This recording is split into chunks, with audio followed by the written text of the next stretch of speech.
مساء الفل عليكم، وايه الاخبار؟ انا اسلام ناجي، بورتريه فاشن فوتوغرافر، والنهارده فيديو جديد.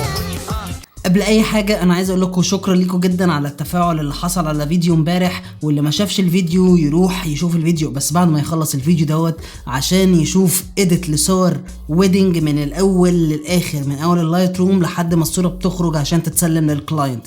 ما يفوتكوش الفيديو دوت. كمان عايزك دلوقتي تروح لايك، اوكي؟ ده اتفقنا. كل حد يتفرج يدوس لايك، ما فيهاش اي مشكله. وبالنسبه للاتنين اللي عملوا ديس لايك امبارح، انا عارفكم وهجيبكم. ماشي. يلا بينا نخش على الفيديو بتاع النهارده. ناس كتير كانت بتشوف صور انا بحطها على الانستجرام والصوره مقسومه نصين، وتقدر ان انت تعمل سويب وتشوف، انا هحطه لكم دلوقتي، وتشوف باقي الصوره الناحيه التانية. فالنهارده هوريكم الطريقه اللي انا بعمل بيها الصور ديت. يلا بينا نخش على طول على الصوره بتاعتنا. اوكي، دلوقتي انا على اللايت روم. الصوت تمام كده؟ اوكي. دلوقتي انا على اللايت روم. انا بس خلاص الصوره اتعمل لها البريسيت بتاعتها واتعملت لها الالوان. لو عايزين نعمل كمان فيديو عن التون ديت او الالوان ديت سيبولي في الكومنتات. يلا نكمل. اهم حاجه انا عايزها قبل ما اشيل الصوره من اللايت روم واروح على الفوتوشوب ان انا اعمل لها كروب. هروح على الكروب تول هنا واروح على اوريجينال وادوس 10:16. 10:16 دوت المقاس بتاع الانستجرام هو 5:4، ف10:16 ديت اللي هو انا واخد 5:4:2، فهي دي الحسبة يعني. ماشي، ادوس كده. خلاص انا عملت كروب واروح اديت. بس المرة دي بقى هنعمل اوبن از سمارت اوبجكت ان فوتوشوب. في حد امبارح قال لي ان احنا لو عملنا كده هنحافظ على الكالر بروفايل بتاع الصورة، وفعلا اتأكدت المعلومة مظبوطة. شكرا ليك جدا.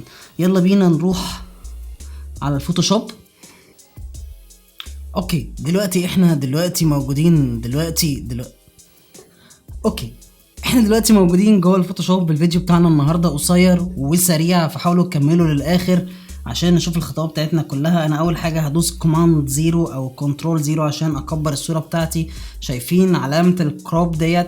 هدوس عليها دبل كليك، هيطلع لي حاجه اسمها سلايز تول. اوكي، هاجي هنا وابتدي صغر شويه صغيره عشان اشوف اعمل كروب.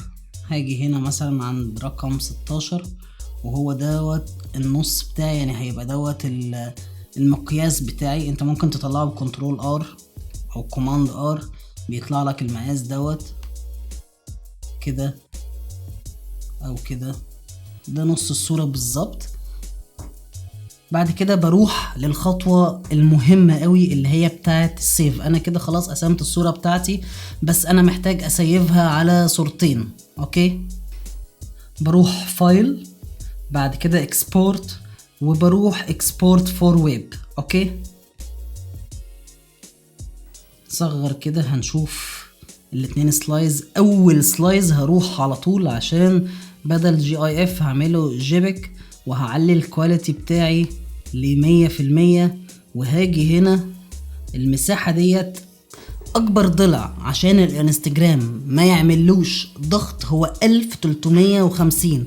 1351 يبتدي الانستجرام يعمل له ضغط، فانا هاجي على الهاي وانزله لحد 1350. كده الصورة بتاعتي بقت 1350. بس لسه في تريكاية، هروح اختار علامة سلايز، ونفس اللي انا عملته هنا هعمله على السلايز التاني. جي بي جي 100، وهنا خلاص بقت المقاسات مظبوطة.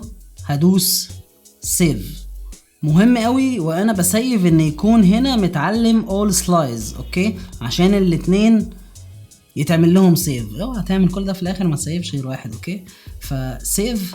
هم اوريدي انا مسيفهم، مفيش مشكلة، سيفهم تاني كده بقوا موجودين عندي. اوكي، دول الصورتين بتوعي.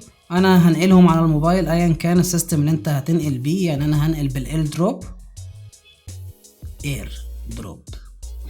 اير. اوكي، دلوقتي احنا هنروح لمرحلة البوستنج وهنحط الصور بتاعتنا. دي اول صورة موجودة عندي، واهم حاجة ان احنا قبل ما ندوس على الصورة التانية احنا بنختار الصورة اللي على الشمال الاول، والعلامة اللي هي هنا دي اوكي، اللي هي بتعمل له كروب ديت بنخليها مفتوحة، وبعد كده بدوس على علامة المربعين وبختار الصورة اليمين. نيكست نيكست، اكتب مثلا انا بحبكم قوي. اوكي حلوة دي. اوكي بقت دي النتيجة زي ما انتوا شايفين. يا ريت لو الفيديو عجبكم سيبولي في الكومنتات، اللي ما عملش لايك يعمل لايك، ولو ما عملتش سبسكرايب ارجوك، يعني دخلت البيت فمساء الفل عليكم.